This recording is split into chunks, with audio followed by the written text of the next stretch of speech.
the I should probably kill some.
To decide who makes this opening. I had a feeling you were going to say that in 5D. You're a bitch. But also, you said all of that before the mics actually went live, so people missed a big chunk of it, but that's okay. They're not going to judge you too much. They're going to judge you all. Well, you're the one managing the mic, so they're going to judge you. No, I was supposed to tell you when to go ahead. We literally just discussed it. We did talk about this. We did just discuss it. I was thinking of an opening, all right? All right. You discussing process that? As always with us, we got Devin Barker. Because it says so on your screen. It doesn't. No. Well, it does on the Skype window, which is what he's They commenting can't on, which see has nothing to Skype. do with it. He's like, you put it out there. No, I didn't. You put it out there. Now everybody knows. He puts out. That's true. I'm just saying. All right, and then we've got Figbird or Steve. Oh, Let's go, nobody guys. says his last name. Because I don't know his fucking last name. It could be Martin for all I know. I don't use my real name on His Skype. last name is Watanabe, just for the record. Yeah, I'm Watanabe. Steve. Who are you? I don't even know how to feel about that. Yeah. And I'm Eduardo. Hi. Hey, Eduardo. How long have you been sober? Not long enough. All right, so it's actually kind of a big week for the industry, film industry, not the gaming It's a big week for industry. Eduardo. He's finally doing his sex change. Oh, please, have you seen these? These boobies? I don't need no sex change. I got everything I need right here. If you had real boobies, you'd have a lot more Twitch followers. Dude, if I had real boobies, I'd never leave the house. But anyway, so big week for film. You have the Oscars happening, and I'm gonna do a quick Oscar rundown because I figured we should. Do we still consider the Oscars big? I didn't even realize that, so I mean... They're 3.5 hours long, and they draw a lot of celebrities. It's So- just so long we gotta talk about I'd it. say big. You know what? We'll talk about the disconnect afterwards because I do have some opinions about that. But Alright. just real quick, so Best Picture, we got Birdman. I saw it. It was a movie. Yeah, It was a good movie that I don't really have a lot of So opinions about. I was surprised Yeah. about that because what I heard from you guys was like, it's not a bad movie. I just didn't feel like it was a Best Picture contender. Oh, I don't think any of us ever said that. We were talking more about the lines like we watched it and just didn't really know what we watched. Yeah, Yeah, but like, good, I but we got to didn't that know. whole movie and then came out of it going like, I couldn't tell anybody if I liked it or not. I think I did. Which is why it kind of confuses me that it won Best Picture. But anyways, That doesn't surprise me at all, honestly. moving right along. So just so you know, it went up against American Sniper, Boyhood, The Imitation Game, Selma, The Fear of Everything, Whiplash, and Didn't Grand we go Budapest over Hotel. the nominees like a few weeks ago when they were talked about? No, we I don't went over remember. the Razzies. Yeah. Oh, it was the Razzies. Okay. So- Yeah. So Best Picture, Birdman. Best Actor, Eddie Redmayne in The Theory of Everything. So Okay. Oh, I didn't see the one note about this is that it was really sad. There is a clip out there of Michael Keaton thinking he was about to win and had already Yeah. busted out his speech, and he looks really disappointed for not winning. Because usually Best Picture, also Best Actor, right? Yeah. They usually go Usually. hand in hand. I guess. Other people nominated was Michael Keaton, Steve Carell, Bradley Cooper, and Benedict Cumberbatch. Benedict Cumberbatch. Fucking alien, dude. I swear to God. That's an alien. Best Actress, Julianne Moore in Still Alice. Didn't I see honestly that. didn't see that. You know, I tend not to see a lot of the Oscar titles. Yeah, Maybe no, so far I don't think I've seen sometime. any of the Oscar titles except for Birdman. Yeah. Also nominated Marion Cotillard, Felicity Jones, Rosamund Pike for Gone Girl, of course, and Reese Witherspoon. Best Director, it was Alejandro G. I don't know how to fucking say that. Alejandro G. Inarritu for like to Birdman. say that in Spanish. Yeah. So for Birdman. Best Supporting Actor, J.K. Simmons in Whiplash. Never heard of it. Best Supporting Actress, Patricia Arquette in Boyhood. Didn't see it. And Best Animated Feature, Big Hero 6. Oh no, I didn't that see was that. well deserved. What? That's Yeah. the only one I saw. I liked. It gets the applause. It was a good movie. I enjoyed it. All right, so the reason I kind of breezed through that is because to me, they're really not a big deal anymore. Not It really. was not. like when I was a little kid, it was like, oh, the red carpet. I don't understand this white people custom, but it looks important. Only to find But- out later. The Oscars. Yeah. So I'm gonna breeze through that. I mean, if there's any specific categories you guys want me to name, let me know, and I'll tell you who won. But there was, as always, there's a bit of controversy going on in these kind of shows, and people are really complaining that this show's too long, and honestly, it's at 3.5 hours now, and you're kind of just move on, just give them the goddamn statue and move along. So there were a bunch of interesting things that happened. So a bunch of clips of John Travolta getting really touchy feely with some of the female presenters and just in general, and then he tried to play it off with Jimmy Fallon and touched his face. He goes, "See, I can do that." Nobody bought it. That dude has been in the weirdest places of news. Like I guess like a couple months ago, he was like in a gym and like hit on some dude. Oh, it was a massage parlor, and yes, I thought it was a gym. No. Maybe it was also a gym. Oh, It could be a different instance, but there was the one where the guy was giving him a massage and basically just kept telling the guy to go lower. But yeah, so I don't know if that's how it works. Right? Unless it's with like a 20. But anyways, John Travolta being weird. And Lady Gaga actually did a musical number at the Oscars. And you know what? She blew it out of the fucking water. Surprisingly, everybody was very surprised. She can sing. Surprisingly, everyone was surprised. I know I'm surprised. I was affirming that everybody was surprised. But anyways, so she did a medley of the Sound of Music, the musical. Okay. And she did fantastic. The vocals, what was with the delay there? She did fantastic. well, because I was going to think great, but no, it was more than great. Okay. Anyways, so everybody, yeah, exactly. So people were surprised and everything. And along with that, the announcement also came out with Lady Gaga is that she's going to star in the next season of American Horror Story. She's going to star in it? Wait, she's going to be like... She's going to be like the main person? Lady Gaga to star on next season of American Horror Story. Well, that should be interesting. Exactly. So I don't know how one leads to the other. I mean, I guess she did great at the Oscars. Here, give her a show. I know. I'm sure it was something that was pre-planned for a while, but I was just another kind of interesting bit.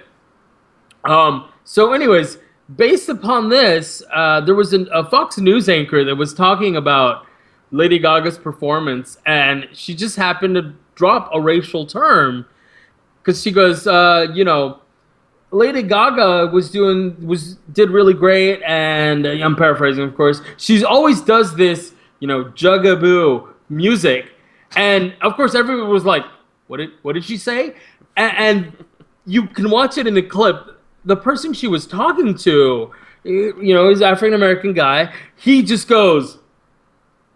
Like, he doesn't know how to react. He's just like, the oppression returns. No! He doesn't know how to react because they're live on air. So, of course, she had to go shortly after, and she, sent us apologies saying, well, look, she had to go. More like they were, doing the Kane thing, pull her out the fucking... No. But by she had to go, I mean, she had to go and write an apology.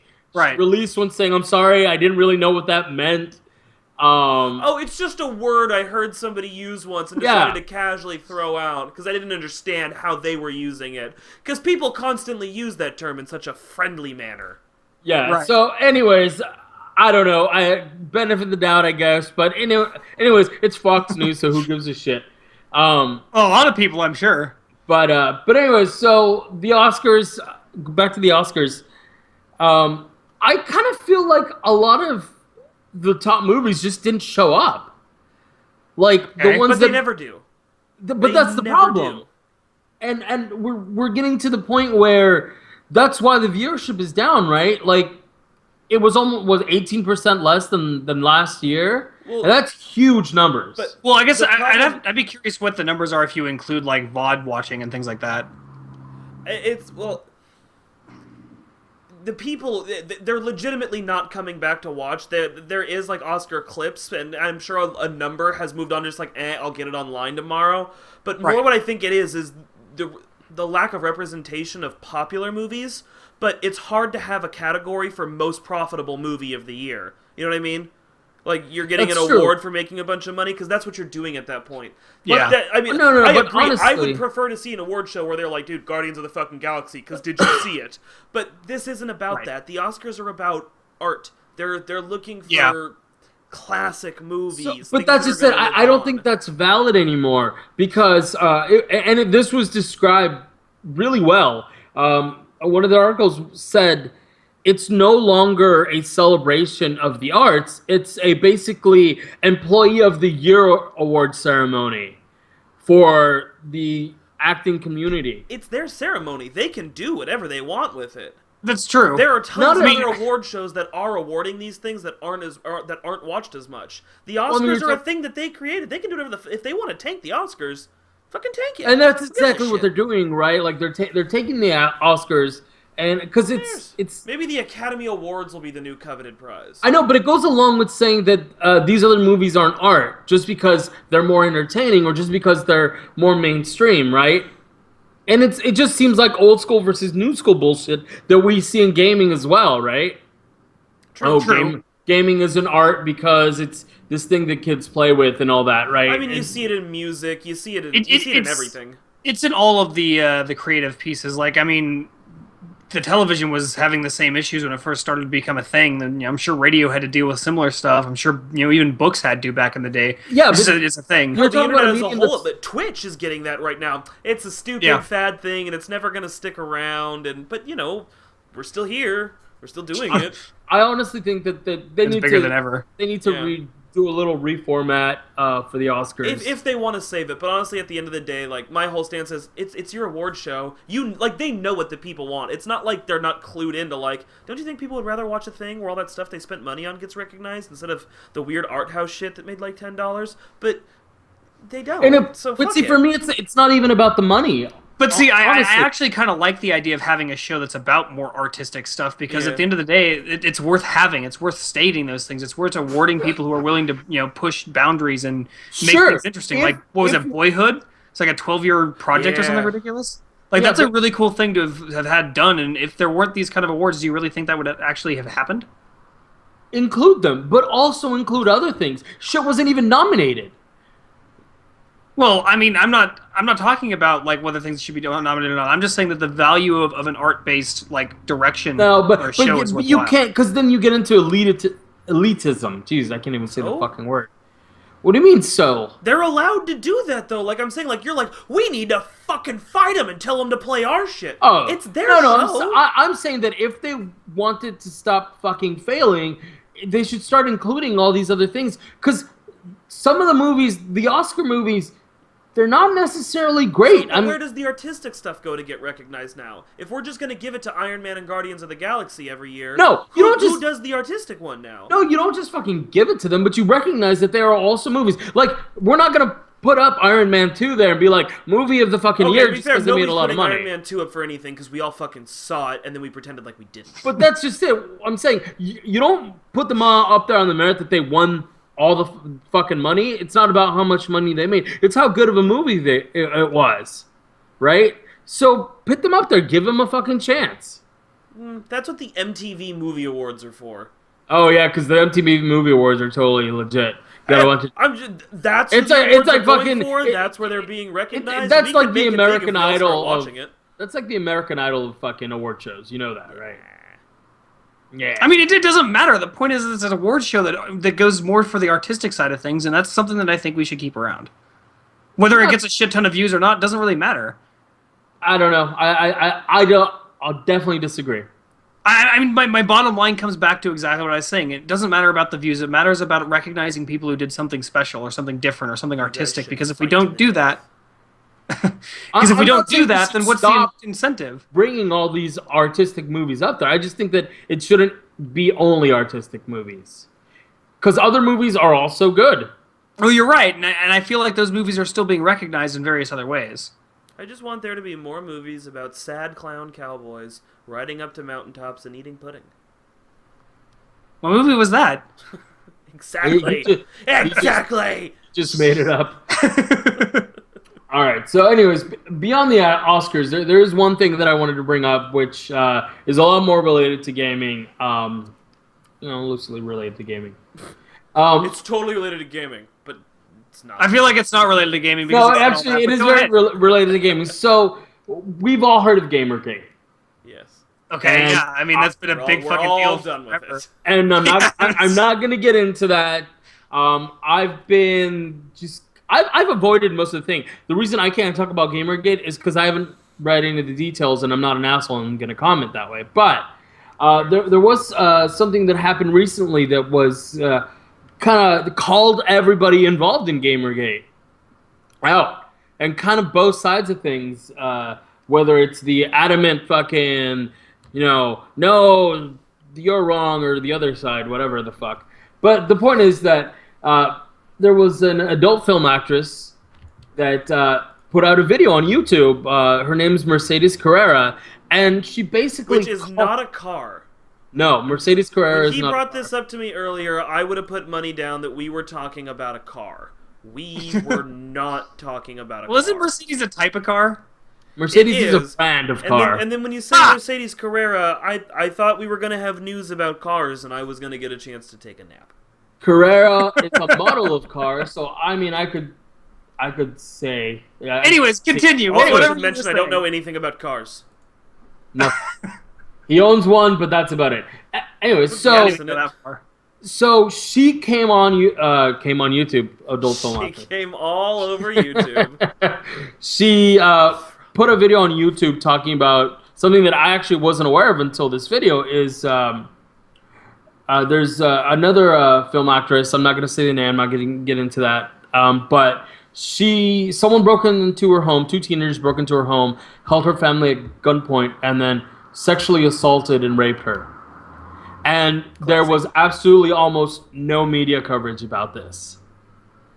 And she, Mercedes Carrera, not the car, went on and basically just called out everybody. That called out the media, called out news outlets, called out, Anita Sarkeesian, and was like, where is the support now? This is a legitimate moment where a woman has been assaulted and victimized, and no one is talking about this. But you guys all want to talk about how there's all this assault on Twitter and all that. Basically going, oh, someone said bad things to you on Twitter, kind of deal. There was a little more to the Sarkeesian thing as well, where I guess she claims she reached out to Sarkeesian directly and just got ignored completely. She was just like, no, I'm not interested in helping you people.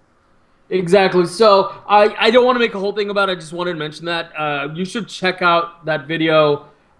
It's Why We Must Take Action by Mercedes Carrera. It's on YouTube. Pretty interesting thing. She basically goes, why are we attacking all these benign individuals who have a hobby, meaning us gamers, when there's bigger fish to fry in the world? And I mean, that can be for anything, actual right? rapists in the world. Yeah. I hate to break this to you. Wait, what? I didn't know about this. Yeah. Is this a new fad? But yeah, so I thought that was pretty cool. And that's enough of my soapbox. Soapbox. Woo! Finished. My soapbox is finished.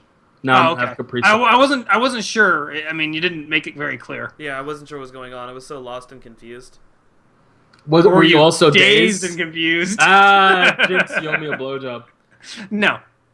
So has anybody played anything new this week? Anybody on top of anything this week? Played things new? No, but I did want to bring up the fact that... what? Nothing. Okay, fine. I did want to bring up the fact that Twitch is actually doing a convention, or at least they're proposing to do one at the end of September. It's been announced a while ago. I just didn't really hear about it, mainly because I don't follow Twitch Weekly, which is kind of a little thing they do every week about Twitch and things. But I heard about this, and it's actually kind of cool because since we were talking about it earlier, the fact that this isn't just disappearing, the fact that they're expanding and trying to get a whole convention together is pretty cool. Yeah, no, and I'd be really interested in going. Yeah, I mean, it should be really fun. I'm going to see if I can make the time to do that as well. And, of course, we'll come back and talk about the experience and all that cool shit, too. But it's one of those things where... Maybe 5D should show up as a cohesive group. I mean, it's literally being held in San Francisco, so...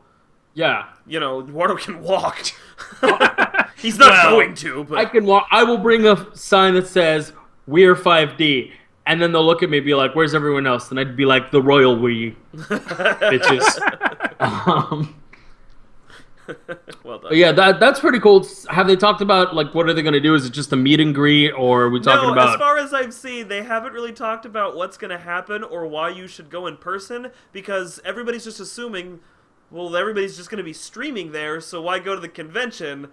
Well, Everybody's going to stream the convention. What it sounds like they're trying to do is to bring a place where you can get the viewers and the streamers and all the people of the community together in one place, to really like mingle and have a good time. We can design the infinite stream. Everybody sits in a circle facing inward, and all of the cameras point at each other.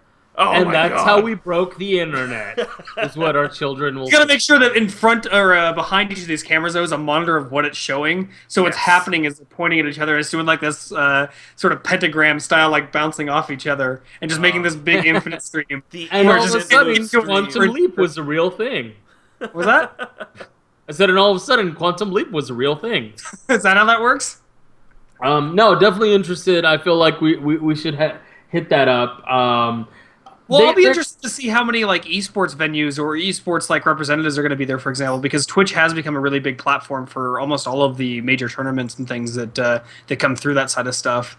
And of course, it'll be cool to see other people that are just random streamers or not random streamers. I'm hoping to see some of the bigger names. It'd just be really cool to have a place where like you can meet these people and have like a good place for that. Because unless they're like a caster or something like that, you're not going to really have a good chance to meet them unless they do their own convention or go to something like a YouTube based one if they're also YouTubers. So it'll be cool to see that. I'm having a hard time remembering. I think it was Tumblr tried to do. It was either Tumblr or 4chan. I want to talk about that convention. They tried to do a convention and it went horribly wrong because the subject matter and. The difference, I think, there is that Twitch is a pretty strong company, and it is the one hosting this. Whereas, if I understand correctly, Tumblr or the Tumblr Con, whatever it's called, what was it? DashCon, I believe. I think was a crowdfunded thing, wasn't it? Yes. Yes. So that's the big difference here, is that this is actually being put together by people who have industry experience doing this stuff. I mean, Twitch has been a These presence. These people's jobs depend on it. Yeah. Right. This is the kind of stuff they're doing literally every day. The Tumblr one wasn't even like officially sponsored. I think it was just a bunch of. I don't know for sure. Fans. And you know how awesome the Tumblr users are. But hey, you know what? If there is a ball pit at TwitchCon, you'll hear about it. Oh yes. Well, no, you'll see it on a stream. What's wrong with you? We'll see it on stream too, but I will personally talk about the fucking TwitchCon ball pit. With all the sharp stuff and needles, like, the McDonald's down the street. Fist in the bottom, yeah. The Abandoned Toys support group. Is that where the claw goes to get its new place? Claw.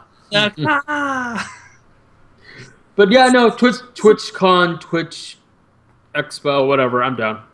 Yeah, it sounds like it's a cool thing, and I didn't bring it up before, but it's something worth noting just because, talking about it being something that's going to go away as a fad, I really doubt it. It looks like they're trying to really expand. For the record, this is our way of killing two birds with one stone. We are recording a podcast, reporting news, and collectively talking about going to TwitchCon together and making plans.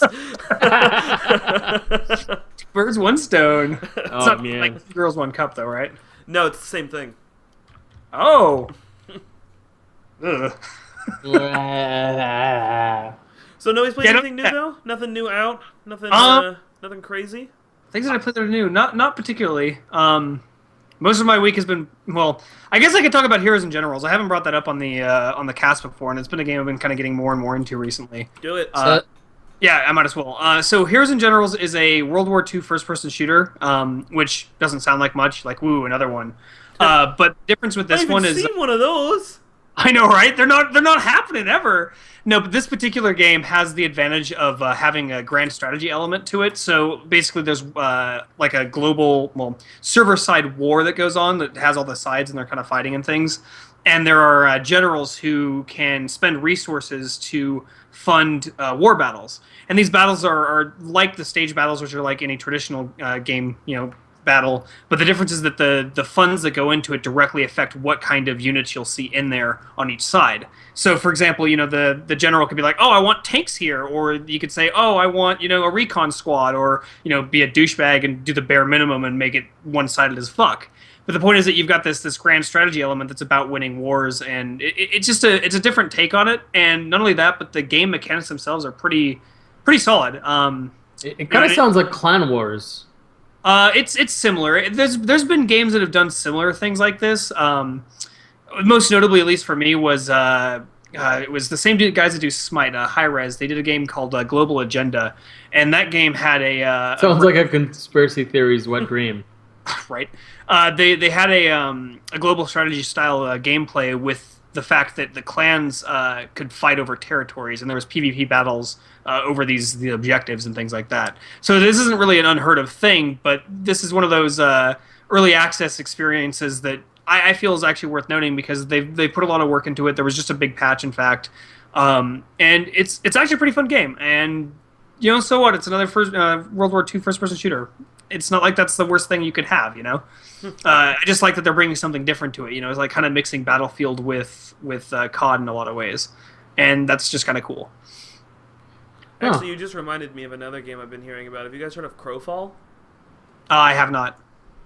So it's basically, from the way they're making it sound, and I think it's going to be a Kickstarted thing, it's basically Game of Thrones the game, but not in the sense that like you're playing the story of Game of Thrones, but in you build a kingdom that you own and you bring other people into your kingdom to guard territory, to guard areas of your kingdom, and they're under you, and people can make power plays to take the king's spot, or they can stay and work under you and serve you, and you can go to war with other kingdoms. It's basically all about land control. You are going to take and control lands, bring in other people to join your kingdom. Shit will happen within such a kingdom, and you're also going to war with other kingdoms. Okay.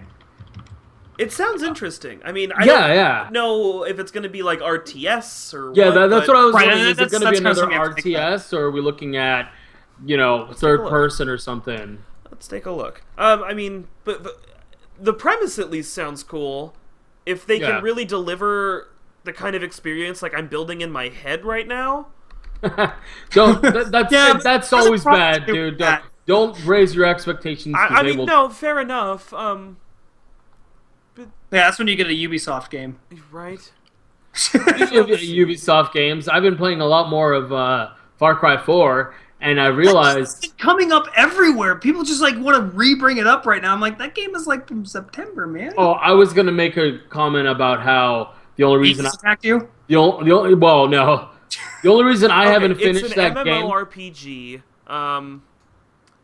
Okay. What? Just like Ultima Online, Star Wars Galaxy, Star Wars The Old Republic. Or sorry, that's what the guy worked on. So it's brought to you by Gordon Walton, who made Ultima Online, Star Wars Galaxy, Star Wars The Old Republic, and then Todd Coleman, the creative director for Shadowbane, Wizard 101, and Pirate 101. Yar!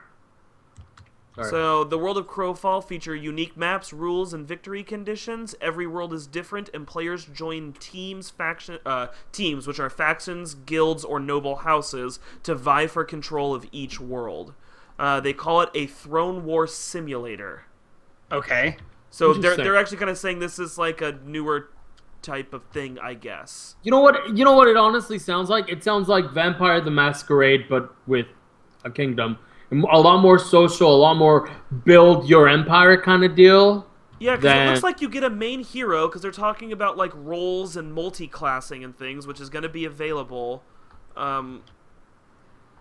So maybe it's more like kingdoms are pseudo pre-built things, and you play as the champions who can vie and compete for control of certain seats within their house. You get a rank, and having the guy above you killed ranks you up?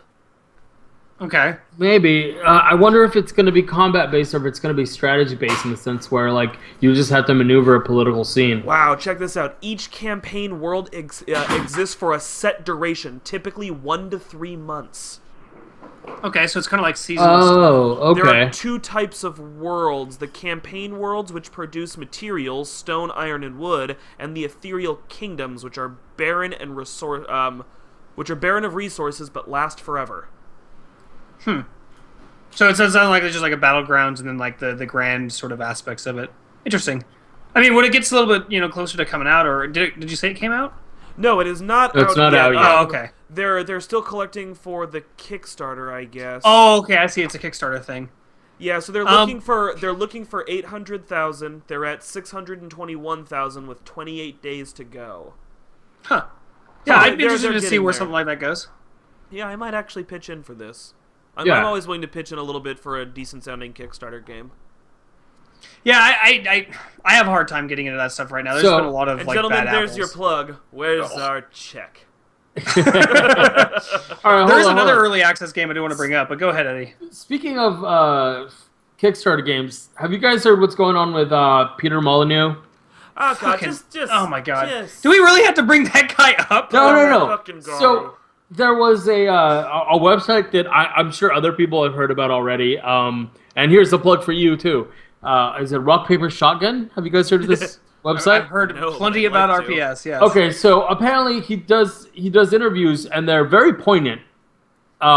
So I'm not going to go through the transcript. It's huge. It took me over an hour to get through. Well, I was working at the same I was time. gonna say I ain't reading nothing for I, now. I was working at the same time, so glancing back. Y'all be crazy. But anyways, he sat down with Peter Molyneux and just called him out on his shit with Goddess. He's like, "Why do you keep overpromising? Yep. If people wanted a refund right now, would you give it to them?" And he goes, "No, because I haven't canceled the game. We're still working on it." And it was just super interesting. So right now, Kickstarter, buyer beware. I mean, it is but Peter honestly, Molyneux with shit. After all the horror stories of bad Kickstarters, if you're coming into a Kickstarter situation and not thinking buyer beware, you're an idiot. I pitch in on a lot of Kickstarters, but I've made peace with the fact that some of these might not fucking happen. I'm spending $40 that I have now for a game I can get in the future, maybe at a time when I don't have $40 for a new game or something, or just Right, because I'd like to see the idea. But you know what? Yeah, It's just like I generally gambling. Sometimes you blow $40. Fucking cry I generally about try it. and support games that I really want to see come to fruition. Yeah. Good example of this is the guys that did Myst and Riven and all that. They have a game that was in Kickstarter like 6 months ago. I literally just gave them money and haven't thought about it since. And the only Wait, reason the I'm guys thinking that about did it now is- Miss and Riven? Yeah. Huh. Yeah, Those they're are- making. I think it's called like obfuscation or something like that. I don't remember off the top of my head. That was some good games right there, man. But no, literally, it was literally like a very artistic, stylized version of a game that was like that. And I'm like, I'd love to see another game like this. I love those games. Here's some money. And then I literally forgot about it until just now when you guys were, or when you were bringing it up. Well, about the Kickstarters. So it's Because really- I just, to me, it's like if the game happens, I'm happy. If it doesn't, whatever. Well, You it's know, like the weird. Right now, Kickstarter's in a weird place where you've got games like that where I'm like, yeah, I'd really like to see that happen. And then you've got like the fucking potato salad fiasco, and I'm like, holy shit! I wish but I apparently wish he put a I lot would of have money thought to of charity. that. Huh? Apparently, he put a lot of that money to charity. I don't give a fuck. I would have thought of that. I I just would've think thought of that's that. cool. The guy's like, I'm gonna do something ridiculous, and suddenly he gets a bunch of money. He's like, well, this is awesome. Here's some money to a charity. Like I that's just a still cool thing. wish I would have thought of that. Because I like money. But no, and then you've got shit like, TLC is crowdsourcing their new CD. And I'm just like, I feel like if you wanted to put out a CD, you should have just paid the money to put out a new CD. Are you even fucking relevant anymore? Well, that's probably why they need their fans to pay for the new CD. Before the CD comes I mean, out. there's a band called Protest the Hero who does the same thing, and I mean, they're sort of big, but they're I'm not surprised. huge. I'm surprised these companies aren't doing what is it, Patreon or whatever, which is basically a place that says you give us money and we keep doing what we do. Yeah, Like, that's what Patreon's that's a about. big thing right now too. But no, ultimately, It's a different model, and I don't understand why these places aren't using. I feel like I don't know. I feel like they were really big at one point. I get it. I don't know. I just feel like you're not why Kickstarter was invented. No, or- but if the people use it for that, then whatever. It's their I actually dollar. disagree with that statement on a fundamental level. Kickstarter is about crowdfunding. That's all it's about. It's about, is there interest? If there is, we can make this product. yeah, but It doesn't matter who you are. maybe I'm not thinking about Kickstarter. Maybe I'm talking more of the crowdfunding aspect of it. Like the spirit of it to me was Right. always to give these indie companies, video games, film, whatever, a chance to get their product out there without having to sign off half of the rights or that kind of shit to producers and whatnot or publishers. At least that's what I always say. Free internet. Woo. Well, I mean, at the end of the day, like, Free to I don't think that because it was sort of directed at places that have a hard time bringing up the money, that it should necessarily be exclusive. But I see what you're saying now. But I don't see a problem with it being used for that kind of thing at all. Yeah, but so it's the conversation we've had before. Behold! Before, what's going to stop people just saying, "Oh, you know what? We want to make this sequel, but we don't want to spend all that money." Fox puts out a fucking, "Oh, the next Fantastic Four is going to be crowdsourced or shit." That's a bad example because the movie's going to be shit, but whatever. Yeah, it's gonna suck regardless. It's probably not gonna happen. But you know what I mean, right? Like, oh, the next Spider-Man's going to be fucking crowdsourced. Give us money. It's free money. Well, so it isn't. It isn't. See, this is the issue it's something that I didn't really bring up before, and I might as well now since we're talking on Kickstarter. There's actually a little bit of a problem I see with the model because a lot of these people that are making like sequels and stuff, the money that's already going into them isn't going to be given, or like it's going towards their bottom line first week sales. Like, so all those people that already bought it essentially already bought it. So when it comes out, their numbers for profits and stuff aren't going to look the same. And I feel like there's a lot of places that, if they're part of a publishing company or whatever, aren't going to really get a lot of, renewed sort of contracts if there isn't that huge, buy-in at the beginning because everybody's already bought the game. It's not like you don't get anything out of it either. You pay for a tier that's just like, here's all the stuff you get. So, unless they don't deliver on that, and then, like, that I get if it just falls apart. But again, it's fucking Kickstarter and you're gambling and you know it. But who cares if Fox like, hey, we're going to make X-Men and everybody's going to fucking pay us for it outright with Kickstarter, but everybody gets a piece of candy every time they put in $1. I mean, fuck, you got your candy. Shut up. You get the movie and you get candy. I disagree. I honestly feel it kind of violates the spirit of the whole crowdfunding thing. Fuck your spirit. Spirits aren't I really don't think it does. I mean, it may have been designed in an ideal place for these more independent companies, but I really don't think it breaks the spirit at all. This comes down to one really basic principle that I actually got perfectly compartmentalized because of an episode of South Park. Okay? There was an episode of philosophical South Park. There was an episode of South Park where it was the cock magic episode. They had chickens that played games of Magic the Gathering, so it was like cockfighting, but they were fighting with card games. And at one point, they're getting a cockfighting chicken, and the guy said, selling them chickens, talking about the chicken, and this thing will do this, and it'll do this, and it'll do this. And one of the kids goes, but what if the chicken doesn't want to do those things? What if the chicken doesn't want to fight? What if this isn't the life the chicken wants to live? And the guy looks at him and he goes, it's a fucking chicken, kid. Who cares about the spirit of fucking Kickstarter? It's an inanimate fucking object. I said crowdsourcing. It's not a thing. It doesn't have feelings. Who cares if it's bastardized? If the people pay for it, the people pay for it. It's their money. No. Fuck 'em. No, fuck you. Because that you could take that anywhere, man. Oh, fuck the spirit of civil rights. Let's burn all those motherfuckers. No, it's not the same thing. But if I'm saying that people suddenly go, we don't want these rights, then fuck it, take them away. If the people want to do it, they're going to do it. And so if people are going to pay for Fox to make a new movie on Kickstarter, who are you to say, like, fuck you, Fox? Clearly all those people who paid for it didn't give a shit. Right. That's kind of my point. But let's go ahead and move on. I feel like this is getting that close to that political place you always bitch at us about. Fair enough. So I did want to bring up another thing that I saw through early access. I haven't had a chance to really look at it much, but it should be really interesting, especially considering how we're all gamers in various ways. But I believe it's called.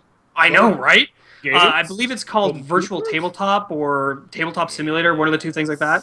It's an early access Steam game right now. That's the entire purpose of it is to like literally have a virtual table that you can go to with your friends online.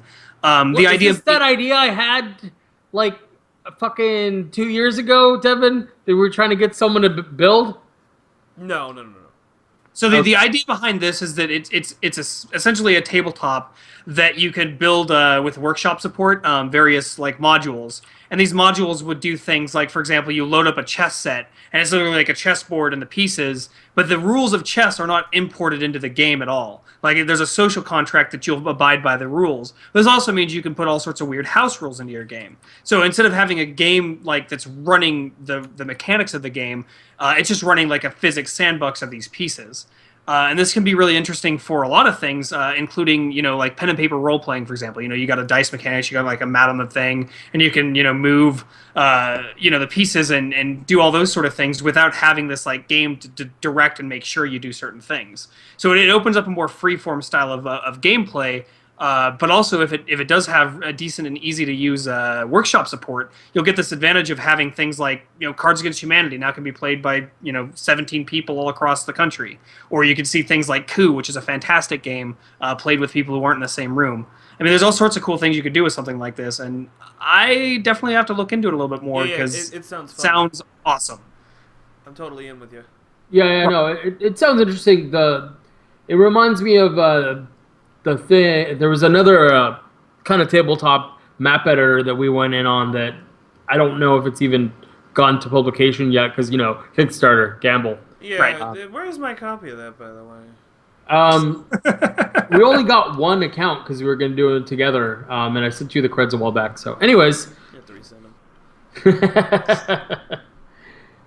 but yeah, no, I think it's a good idea. Well, the reason why I like this is it's not like this is one function. This is a thing that you can build anything on. It's a real sandboxy experience, a really open-ended thing. Yeah. And that to me sounds like something we've been kind of looking for a while. And it seems more like a tool than a specific You're the tool.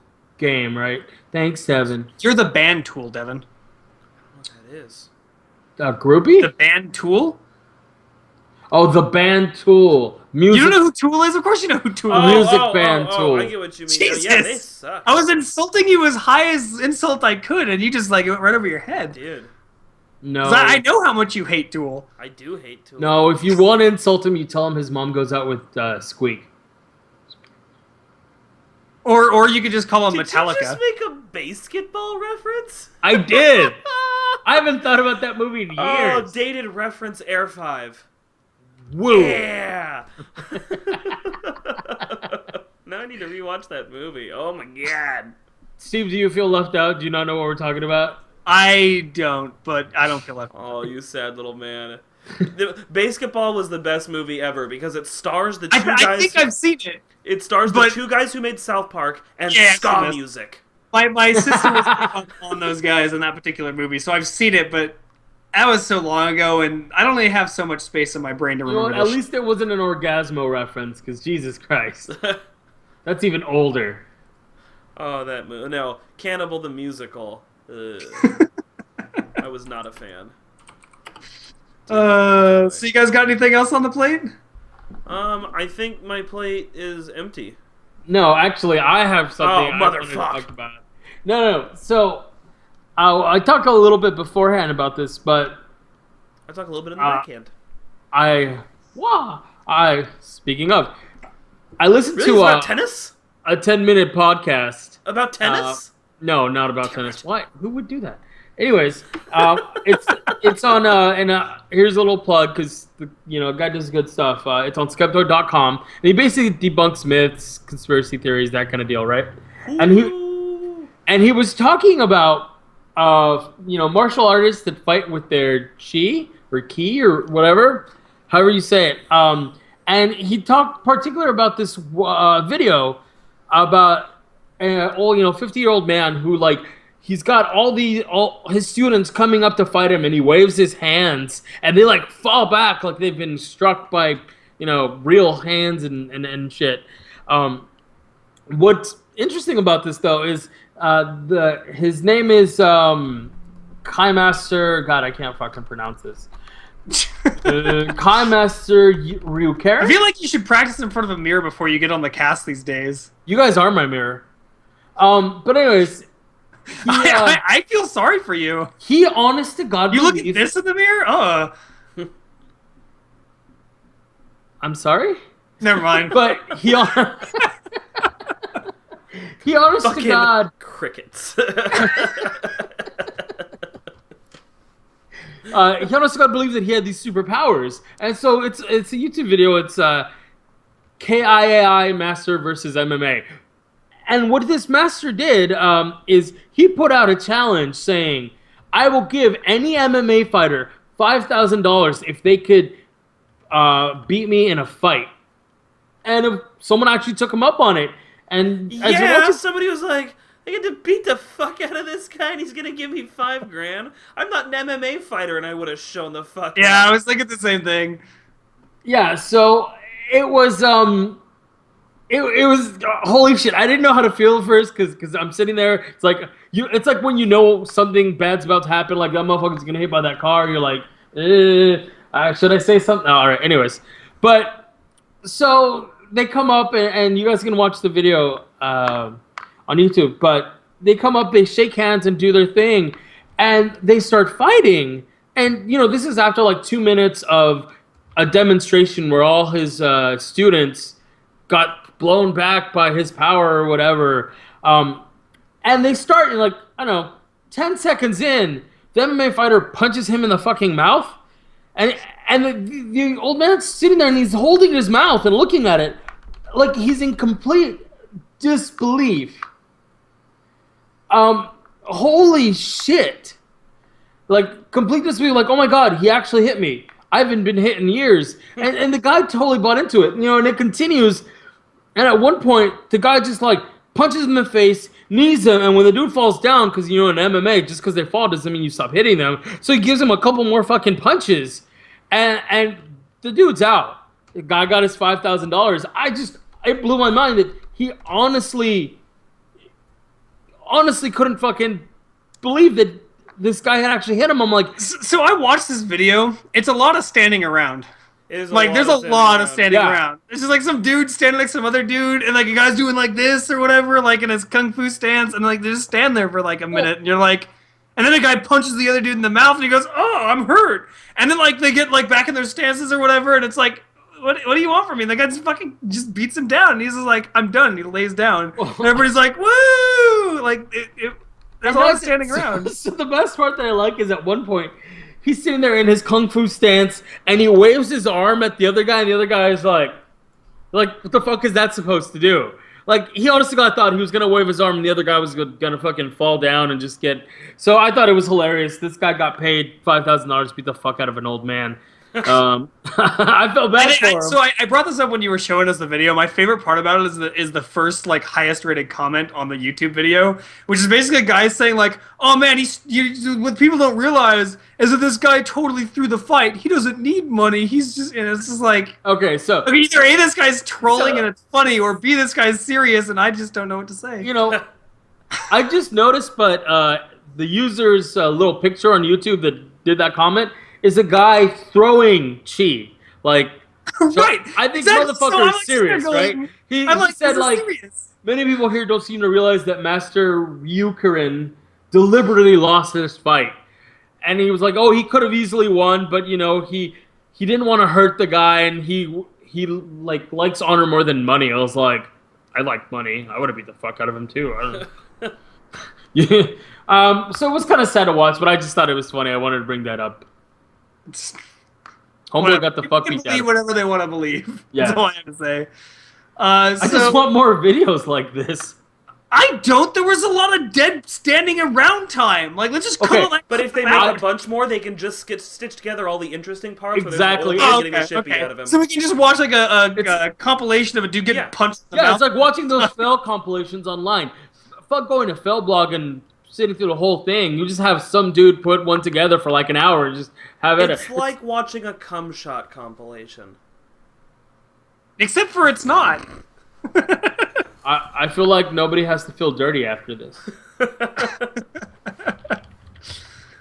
So I did want to bring up a little bit of just like another one of those prompts. I've been thinking a little bit about this. One of the people that I've followed retweeted a bit on a guy, I don't remember where he's from, but he was talking about game reviews in regards to price. And his statement was that he doesn't believe that game reviews should ever take into consideration the price of a game. And to an extent, I agree with that. It's one of those interesting things, though, because the price point of a game can influence somebody's purchase. So depending on like what the purpose of the review is, it kind of makes sense. Because let's look at it in the way that I think he's trying to, which is that a game review shouldn't be about what it costs, but more about what the game's content is. I think there's another side of a review, though, which is talking about, is the game worth buying? Which are two separate kind of concepts, Because, like, if you look at games as an art piece kind of thing, you don't talk about, the Mona Lisa because of how much it costs, You talk about the Mona Lisa because of the things that the guy did on the piece of canvas. So, like, I kind of agree with these, with what he's saying, but also kind of disagree. And I'm a little bit curious, kind of how you guys feel. Do you think that game review should ever take into consideration the price of the game? I think they do for one reason. The Mona Lisa is a one-off thing that you're not paying to receive enjoyment out of. You know what I mean? Like, you don't show up to the Mona Lisa, walk up, fork over $50 and stare at it for a minute and go, I feel fulfilled. A game is a thing we're looking to get an experience out of, whether it's an artistic experience or just, you know, a challenging gameplay experience. It's a product. At the end of the day, no matter how artistic it is, it's still a product, and that's why the review does need to mention a price point. We brought it up last week with Evolve and Darkest Dungeon. Right. I feel like I got a better experience out of Darkest Dungeon and would suggest it to more people because of the price point. I enjoy it more because of the price point. I feel more complete because of the price point. Where Evolve, I kind of feel like $60 was a little steep for what I got out of it, you know? And that's the kind of thing when you... think of it with shoes, you know? You spend $80 on shoes, and they fall apart, you're going to write a review that's like, I spent $80 on these, and they fucking fell apart. Like, it's worse because of what it costs. The Mona Lisa, you walk in, like or hate the painting, you were in there seeing all the, like, the museum is what you look at, not the Mona Lisa, and then you compare the price point. Talking about a character, you don't talk about the price point, but the game as a whole, as a product, as a thing, it has a price point. And that also brings us back to the arguments of, you know, how important are graphics actually, right? Because a lot of what drives the price point is how much development they spent and all that. And you're like, oh my god, they spent, you know, $200 million making this fucking game, or whatever. I'm just throwing an arbitrary number out there. And it's really pretty, but it's fucking shit, and it's only 3 hours long. So do you feel like you got your, you know, $59.99 out of it, even though it was a really pretty game? So I honestly think that you have, yes, you have to include the price. Absolutely do. If you're doing if you want to do a very specific type of review where you're just doing a merit kind of based review, then yeah, talk about the merits. Is it a pretty game? Is it, you know, lengthwise and all that kind of stuff? Cool. But it at least has to be mentioned because I've had games that I've enjoyed to shit and I only paid $5 for on Steam sale, and I'm like, oh my god, you know? Right. I mean, and that's kind of the thing. Like, what's interesting about the prompt, the reason why I wanted to bring it up is just the fact that, unlike the really like exactly what a review needs to be sort of topic, it does point, but because it's a product, like you guys are saying, the price point is kind of an important factor. But I don't think that should skew your opinions of the mechanics, for example, or of the graphics or whatever. Like, if they somehow get like AAA graphics on a, you know, $2,000 budget and the game costs 5 cents to buy, you know, you shouldn't say that, oh man, the graphics are so good because it was only a 5-cent game. You know what I'm saying? Like, I don't think that the review itself specifically needs to be skewed because of the price, but I do agree that the price point should be mentioned because I am in the same agreement with like the Evolve versus Darkest Dungeon thing. Like, at the end of the day, I am buying a product and it's worth knowing, did this person feel like the game was worth the dollars that I'm going to have to spend for it?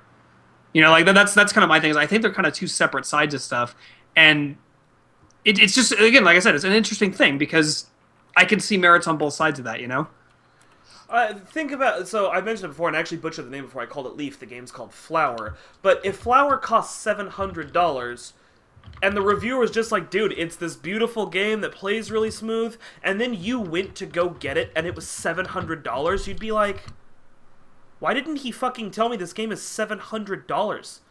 This is a thing floating in the wind. Get fucked. You know, it needs to be brought up. It just does. Because at the end of the day, when you're giving a review on something like this, you're telling people why they should buy it. That's what a game review is. Well, it's not a review of something like the Mona Lisa. And it's the same for a movie. If movie tickets weren't the standardized thing, like if each movie was bought individually at different prices, you'd want them to be like, yeah, dude, Casablanca's $700. I'm just gonna watch Geely. It's $9. You know what I mean? Right. Yeah.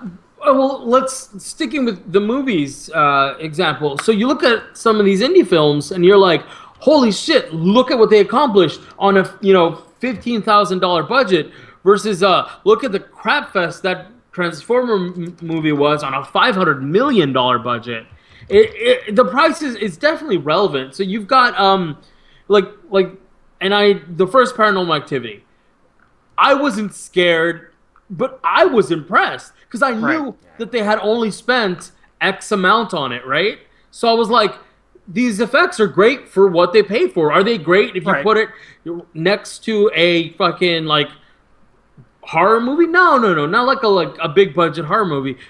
No, they weren't fucking great. They were basic. The acting was shit, but on that budget, it was fantastic. We were able to accomplish. So I think with games, it's the same thing that you have to bring forth. You can't put two games side by side and review them exactly. And a lot of times, the price point should reflect that. And I think it should be reflected in the review. Well, and actually in the chat, somebody's bringing up that there's a set standard price for console games at least, and Right. it's typically $60. And So You know, how much as- was a Nintendo game? when I was Oh, a God, I kid, can't they call were it. like 20 to 30. Right? That's what I remember, right? So it's been to the point where, like, even But console a games... Nintendo game didn't cost 2.5 mil like a Tomb Raider or something. Did, Well, you know I what mean, Well, So but the interesting- comparatively, it may have in, Well, fucking... inflation and all, yeah. Inflation and Yeah, all. I think inflation and everything. I think they're probably more costly overall just because of the technology that was going into these things. But I don't really think that's the point. Yeah, it's when it's a set price like that and you know what you're expecting, I guess maybe if games were like movies, they were more at a set price like movies, and everything was just like it's $40. All games $40. Fuck, and there'd be small indie or app games, just like on the PlayStation Store, they throw out little $10 ones. But for the most part, major game releases are $40. You'd probably see less people talking about it. And there are a lot of review sites that don't really talk about the price. Right. And I don't think that it should be the focus of a review. No, Like, never review the shouldn't be Right, like, I was this never game's trying to say shit that. because 60... But it's something that at least needs to be brought up. You know what I mean? You're more Right. likely to... Like, a review that's positive is more likely to sell something if they're like, and the game's $20. Instead, Well, so I mean, you know what the thing to note. The thing to note about, like, if you use the movies comparison, like, although they have that sort of set price and all what you're talking about, that's not necessarily true. Even before digital distribution, we had places where you could buy used movies or, wait for it came out on a rental, for example, and you'd have a much Typically, cheaper you're cost seeing- for doing that. VOD is skewing things now, but at Right, the now time especially and with up until that. now, theaters were what we were always talking Right. about. What it made on VHS sales and all that stuff didn't really count the same. It's 99 cents because it's 15 years old as opposed to the... And you get that at GameStop too, fucking Duke Nukem Forever or whatever that new one was $2. Believe me, I The fucking game that saw it never in the should have bin. existed, that Yeah, it came it out was anyways, so- and it was it was just just shouldn't so have bad. existed. So But ultimately, because the new things are all launching at the same price, you have more of a movie theater kind of setup. It's like he said, it's things like Steam that are skewing that a little bit. And I guess if you Right, want to be a digital dick about distribution it, the changed used a lot game with the market- way that price points are considered, because and it is a thing that he's the chat person is mentioning, is the fact that the consoles have always had sort of a set thing, and that's because of the licensing and all the bullshit that you have to get into or to do to get onto the And consoles. it's not a bad thing, to be honest. At least you it's know not what a you're bad- getting into. You know well, what I mean? and at one point, it was a lot more expensive to manufacture these games, so Well, that's right, why the I mean, price point was higher. My point isn't to like debunk his point. It's just to simply say that this is Points. definitely a thing. It's an existence. It's a thing that has been considered for a long time. But yes, digital distribution has changed a lot of how that works. But there have been a few medium budget games that were out there, and especially like for certain consoles and things like that. Like maybe like the Game Boy or things like that. The cost points were lower, but I mean, it was a different time then, and so yes, he's fairly right with that statement that the way that Steam has worked has changed a lot of how price is considered in games. And I actually kind of feel like it's kind of sad because these creative mediums are kind of being looked at disfavorably because of their price points. But I also feel like maybe the prices have gone up a little higher than they need to for a standard game. You can't ask to be both a sport and an art form. That's why you're seeing this big shift towards this kind of stuff. We're moving into the sports territory. We're becoming a competitive thing. I'm not saying artistic stuff is going to stop happening or anything like that, but it's hard to ask a medium to be both. No, but It just that's is. true. But going along that line of thinking, do you think that sports games should now cost more because it's going to cost more to license, or it's not sports games, but esports games that are popular on the esports scene? Should they now cost more because it's going to cost more license because they're more popular on a mainstream kind of medium?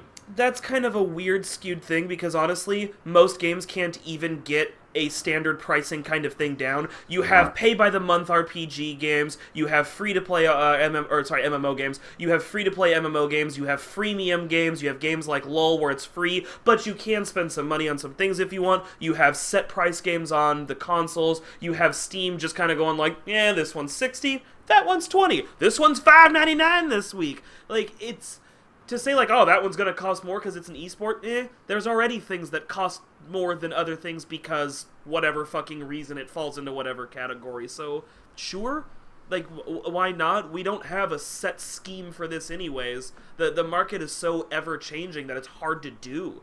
So I don't know, why shouldn't there be some big esport league that you have to pay a little bit more to get into? If the people want it and are willing to pay to get into it, it's that exclusivity factor that Facebook got so popular off of. So sure, am I gonna play? Right. Probably not, but you know, why not? It's worth a I shot.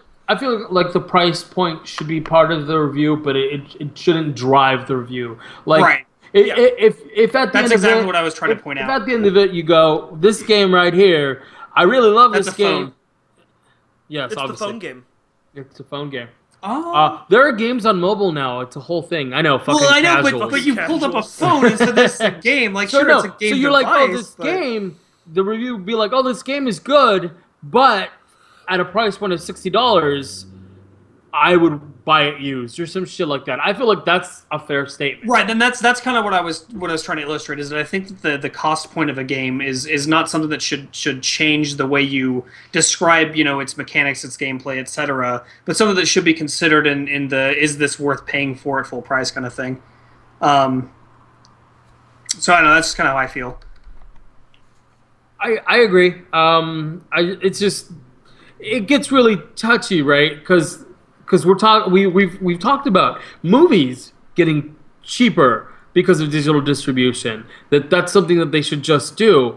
Manufacturing has become a lot more mainstream than from when it started. To make a CD, they're paying what, like 2-3 cents per CD now, Yeah. and even now, I downloaded a game off of the Xbox store, and they still charge me the exact same price as getting it on a CD. And actually, sometimes I've seen the digital copy go for more because you can get it instantly, as opposed to just having them mail it to you. Right, and and that's the waiting. kind of stuff that I think shouldn't be being done in general, just because digital distribution is cheaper for the company developing the thing, so therefore it shouldn't be higher. And I mean, I'm okay, I guess, with it being same cost, but definitely shouldn't go higher. In fact, it should go lower to try and weed out the discs themselves, because we are going into a world where a physical copy of a game is not really worth paying for. Well, what I was saying is, I I pay honestly for physical CDs when I try and avoid it Periphery's wherever new I one can. came out. I was just like, I can just get it on my phone. Well, and I've got the couple of discs over there, but like honestly, the only reason why I did that is that I wanted to pre-order it. Yeah. It's the same problem. I don't know. I feel like we're at a point now where, for digital content, we should definitely pay less, because it's going to take you less money to make the thing, so it should cost me less money to get the thing. Well, not only that, but again, it incentivizes the idea that I said that word wrong. Whatever. Incentivizes? Yeah, the idea that once you weed out the CDs or the discs ESL. or whatever, you can start having the cheaper costs in general, because you can stop like making discs at all. It's kind of the point that I'm trying to make. Like, once you can get to a point where you're not having to produce these discs, And that contributes to the whole carbon footprint and all that as well. a lot of things. Like, there's a lot of benefits for that kind of thing. As much as I don't like the idea of like losing a physical copy of a book, it's going to be the same thing that happens there too. It's eventually going to push to a point where it's a digital thing.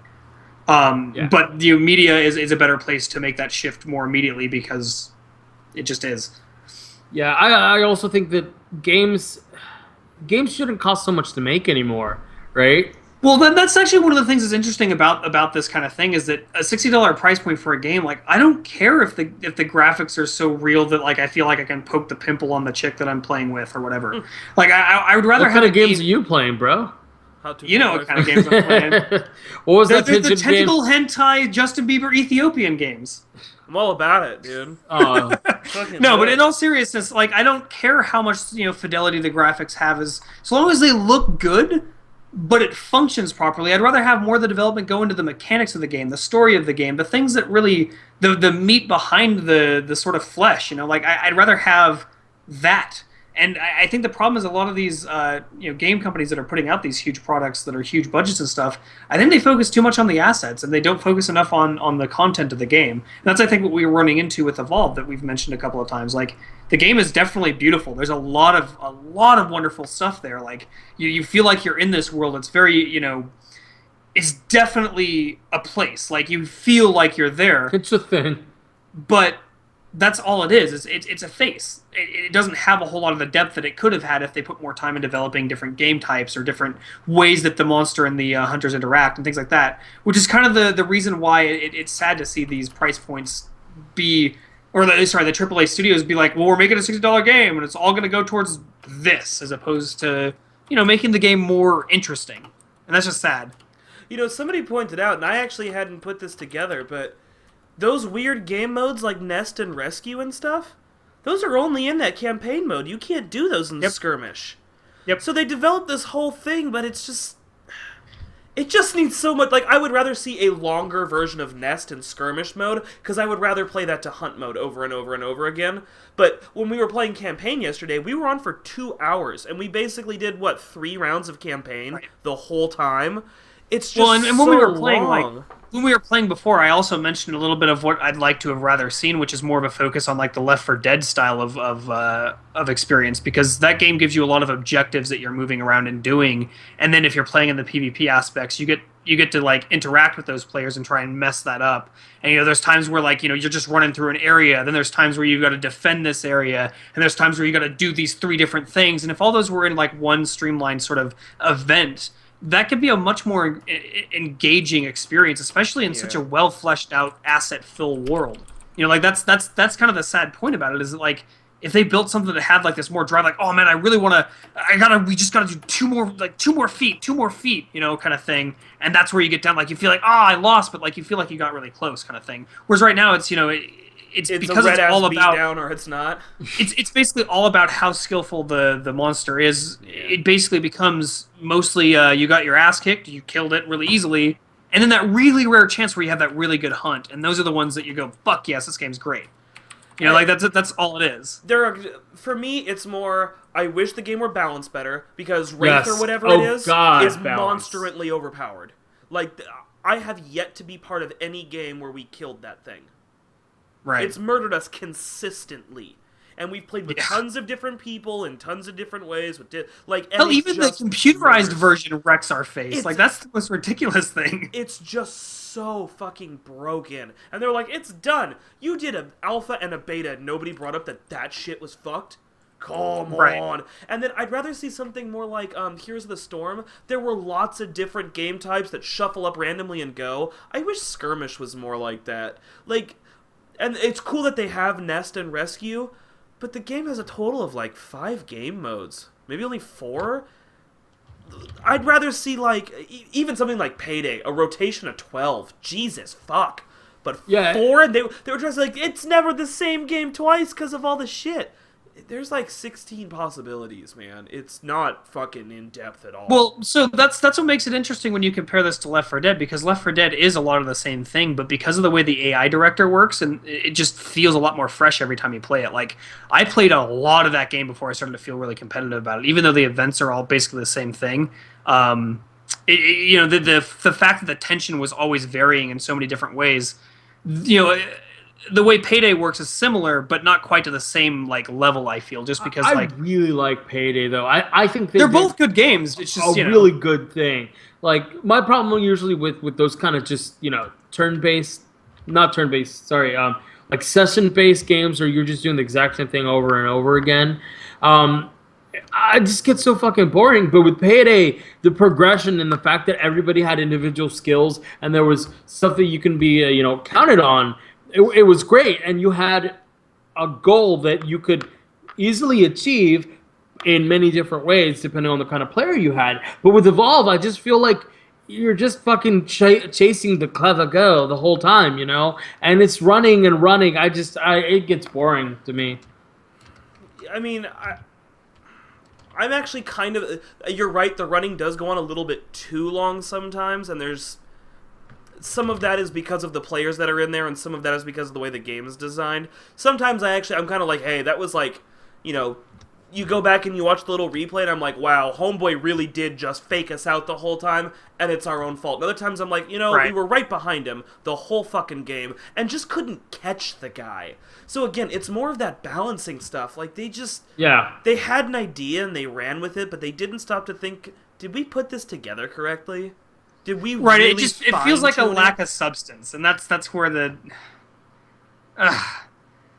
Yeah, I don't know. Like I just the whole an example. I was reading a review on Evolve, and it said the fact that they added that vertical aspect where the monster can climb up and around and only gave the hunters a limited kind of jetpack solution kind of totally skews the game because you've got this monster that could literally be just waiting there and you're nothing. Well, I don't think the monster can actually hide on those rocks unless it's like one of the smaller ones that the players can get to as well. Like I think the ones that you're talking about, at least from no, but I mean the mobility. Well, so I think that the monster needs some mobility, otherwise it's just gonna get killed. But at the same time, I can see where that's an issue. It's specifically terrible though when you've got monsters that can so easily get away like that. Like that's one of the reasons why Wraith is such a pain in the ass. Is like it literally can go invisible and you don't know where the fuck it went. The idea is you're supposed to gain all your ground. It's okay. You're supposed to gain all your ground while it's eating, but they're already so far ahead of you by that point because they drop in early and they move quicker and they scale things easier. It's the cards are really just stacked against you. They are, and that's kind of the reason why I feel like having more objective-based sort of focus would make it better. Like, I mean, honestly, the goal isn't just kill the monster. You can also win by just doing this, and don't die. Or more like you should just do this, and this, and don't die. Like, I'd rather have that as a focus as opposed to anything else, and then tone the monster down a bit so it can't just go and you're dead. Like because that's the problem. Like if you get into a fight and you're not really careful, you're just dead. It's like one of the things that I had brought up when we first played. The monster being able to understand the humans and really even tell them apart is a huge advantage for the monster. Trap goes up, kill Trapper. Trap's about to come down, Trapper's gonna yell it out. Kill Medic, then handled like. They can just do it so systematically and target the key members so easily that it totally tilts it in its favor. I'd rather see the monster like view in thermal or something, or not speak English because A, that doesn't make sense, and B, it is an advantage when he can just understand all the cues. Every time you switch guns, your character goes, I'm loading up this gun, and then the monster just goes, oh, well, fucking stay away from that guy. Right, so like, when he's mine out, it's like, I'm not going to go over there. That's a really good call. I think that would make the game way better is if the monster can't fucking understand what the humans are saying. Yes, it's such a small thing that A, makes sense to the canon, and B, actually does help the gameplay. Because, I mean, literally, every character is mentally retarded. It's just like, I have this grenade now! And he's just like, another thing that would actually skew it a little bit more, but would be kind of interesting game mechanic is the closer you get to the monster, the more it can hear your opponent's game chats. Or the headset. Yeah, because that's legit. As you're hunting it, the monster starts to... Maybe it hears garbled, because it can't fucking understand the language, but it hears that communication noise. I think that would be also a really good mechanic. Evolve should just hire all of us. That's the problem with the game. I like money. Alright, guys, we're getting right up to that point where... we would have gone a little bit longer than we should have on this topic, but I mean, I'm glad that we were able to have a good little conversation there. So I guess I'll whore us out like I do your horns, boy. All right, so we have an email if you want to send us questions or comments or hate mail or topics even. I don't mind that. That sounds kind of cool. We have plenty. Yeah, I think we sent enough to each other already, and they're all me. But if you want to do that, you can hit up us at our email. It's 5d@5dpodcast.com. That is with the number 5, not the word. We have a Facebook page, which is /N5D Podcast. We're on YouTube as well at 5D Podcast. Twitter is also, Twitch is also 5D Podcast, which is where our chat is, if you want to interact with us while we're doing the cast. We also have some Twitter IDs. I personally am Figbird4885. The actual official Twitter for us is 5D_podcast. I couldn't get 5D Podcast. Sadness. And then our buddy who's not here, but I'm going to fucking shout him out anyways because I'm nice to this guy, is Cosplay Fiend. That is Tyler. And we mourn him. We miss him. Hopefully he'll be back soon. He's just working on some awesome cosplay stuff. Maybe we'll get some pictures up on the sites or whatever when we get those nude pictures. But until he comes back, we'll continue to do this show like we have been. In the meantime, it's been good. Do you have any closing words there, Devin? Don't put Twinkies on your pizza. All right. And what about you, Eddie? Check us out tomorrow night. We're going to be live streaming here, 7 to 9. Not sure what game yet, but we may ask the audience. If Steven comes along, apparently not an MMO. I might join this time. I might not. We'll see. It's a fucking crapshoot. It is a crapshoot. I'm gonna literally roll some dice and decide. Oh yeah, so In the we'll be meantime- on. Well, hold on. Let's just get the week schedule out there. So Sure. tomorrow it's going to be either me and Eduardo or all three of us. Typically, it's just me and Eduardo. And then I think Friday or Saturday we were going to do a drinking game or something. Steve, yeah. We're thinking about Saturday with another drinking Okay. game, but with hard Saturday liquor this drinking game stream. Sunday we do our long stream. That's from 5 to 10, and then Monday and Tuesday we'll be back 7 to 9. And then our bracket that was for this. So yeah, definitely catch us. If you guys haven't, hit that follow button. If you're listening to this on stream, subscribe to that shit. Or I'm sorry, if you're listening to this on iTunes, subscribe to that shit. And rate us. I don't think we have enough of ratings on iTunes yet, so do that. Come on, Be put all nice. those ones up there. Go, these guys are fucking Yeah, stupid. I don't care if you give us ones. I just want to know how we're doing. Get them out there. Do it. All right, everybody. Have a All good right. Thank you all Stream for watching. tomorrow night at 7. Bye. Bye.